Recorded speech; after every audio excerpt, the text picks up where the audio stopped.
Bonjour, je vous remercie d'avoir accepté cette interview. Donc, on va commencer directement avec la première question. Pouvez-vous vous présenter Burning Dance aux lecteurs qui voudraient découvrir votre univers? Bien sûr, alors bonjour à tous, je suis CS Quill, donc j'ai écrit Burning Dance qui est sorti aux éditions La Condamine Fixia à l'automne dernier et chez Nisha pour la version papier le 10 novembre.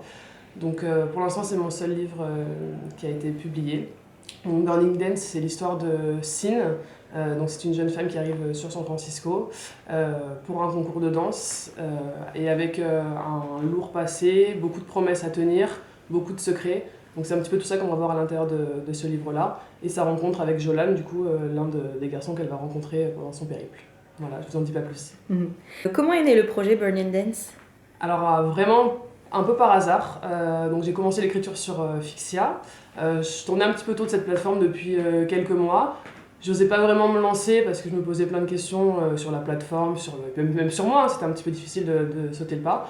Et puis un jour j'ai eu une grosse journée, j'étais fatiguée, j'étais de mauvaise humeur, je me suis dit il faut que je fasse quelque chose d'autre ce soir. Donc du coup je me suis dit je vais tester Fixia. J'avais un petit peu peur donc du coup je me suis dit bon, je vais créer une petite histoire vraiment comme ça, juste pour essayer. Donc j'ai écrit un premier chapitre du point de vue de Sin. Sans savoir du tout où est-ce que j'allais aller sur les chapitres suivants. Et petit à petit, de fil en aiguille, on s'est pris au jeu. Avec les lectrices qui ont commencé à me suivre. J'ai eu très vite pas mal de lectrices, etc. Donc il y a eu un gros échange. C'est vraiment l'atout parfait de cette plateforme. Donc voilà, et petit à petit, après, à terme, à la fin du concours, j'ai été choisie comme coup de cœur. Et de fil en aiguille, Burning Dance est sorti. Votre roman se passe aux États-Unis. Pourquoi ce choix? Donc, est-ce que vous pensez que les lecteurs français ou les lecteurs en général sont plus attirés par des romans qui se passent à l'étranger? Je sais pas si c'est une généralité. Moi, en tout cas, c'est vrai, j'avoue, quand ça se passe en France, je sais pas pourquoi, j'accroche un peu moins bien. J'aime bien, je saurais pas vous dire pourquoi, hein, c'est ça, après ça se contrôle pas. Quand ça se passe ailleurs, j'aime mieux. Et notamment aux États-Unis. Donc c'est vrai que d'office, ça m'a semblé naturel de l'écrire là-bas. Pas en me disant que les personnes allaient mieux aimer, que ça marcherait mieux, je sais pas. Pour moi, c'était naturel, c'est venu comme ça, donc je saurais pas te dire. C'est vrai que ça se fait beaucoup, donc du coup, peut-être que les gens sont un peu comme moi qui préfèrent. Oui. Je pense qu'il y a quand même un peu maintenant, de plus en plus, les gens qui ont un petit peu plus envie que ça se passe en France, qu'il y ait des titres français. Je le vois un peu sur les réseaux sociaux, les gens commencent un petit peu à manifester une réelle envie d'avoir, surtout par les auteurs françaises, Oui. d'avoir quelque chose de plus chauvin. Donc voilà, mais moi, c'était vraiment naturellement, c'est sorti comme ça. Donc, C'est bien aussi. De toute façon, moi j'ai adoré que ça se passe aux États-Unis.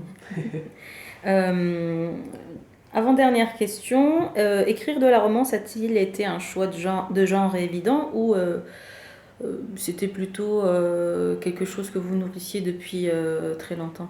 Alors non, à la base, moi, mon style, déjà de lecture et d'écriture, parce que j'ai commencé, j'avais une quinzaine d'années, c'était fantastique. Bon, avec de la romance quand même à l'intérieur. Hein. Voilà. Donc du coup, à la base, c'était plutôt fantastique. Et d'ailleurs, mes tout premiers chapitres que j'ai postés sur Fixia, quelques mois avant, quand vraiment je commençais à tourner autour, c'était 3 petits chapitres de fantastique, mais j'avais laissé tomber parce que j'avais plus le temps et j'osais pas. Donc du coup, voilà, c'est vrai qu'au début c'était fantastique. Et donc ce soir-là où je suis rentrée de mauvaise humeur de la maison à la maison, je me suis dit, il y a un concours New Romance, ça va être rigolo, ça va m'amuser. Je sais pas comment je vais faire pour écrire une scène de sexe, mais on va y essayer quand même. Et du coup, voilà, donc c'est vraiment, je suis tombée en fait dans la New Romance à ce moment-là, vraiment parce qu'il y avait ce concours-là sur Fixia. Et je me suis dit, allez, j'essaye de voir comment je peux décrire une scène de cul. Et vous le faites très bien. Merci. Et dernière question, avez-vous des projets d'écriture en cours ou des futures parutions que vous voudriez partager avec nous? Alors, j'ai écrit beaucoup de choses. Bon, là, je me suis un peu calmée parce que du coup, avec mes éditeurs, on est en train de travailler sur une suite de Burning Dance. Donc, ça se passera en fait. Je vais pas trop en dire parce qu'il faut pas spoiler. Ça se passera donc après donc, la fin de Burning Dance, le premier. Ce sera plus ciblé sur un autre personnage. Et évidemment, il y aura toute l'équipe autour parce qu'ils forment un tout. Donc, on retrouvera tout le monde. Mais ce sera plus basé en fait sur un des personnages qui, par rapport à ce qui a pu se passer dans les premiers tomes, ça va lui déclencher quelque chose. Très bien. Voilà, donc ce sera à apparaître normalement, si je travaille bien et vite et tous les jours, cet été. Voilà. En tout cas en numérique déjà chez La Condamine. Excellent, je vous remercie et on a hâte de lire ça. Et moi aussi j'ai hâte que vous le lisiez et j'ai hâte de le finir aussi. Vous le finir vite. Merci beaucoup. Merci. Au revoir. Au revoir.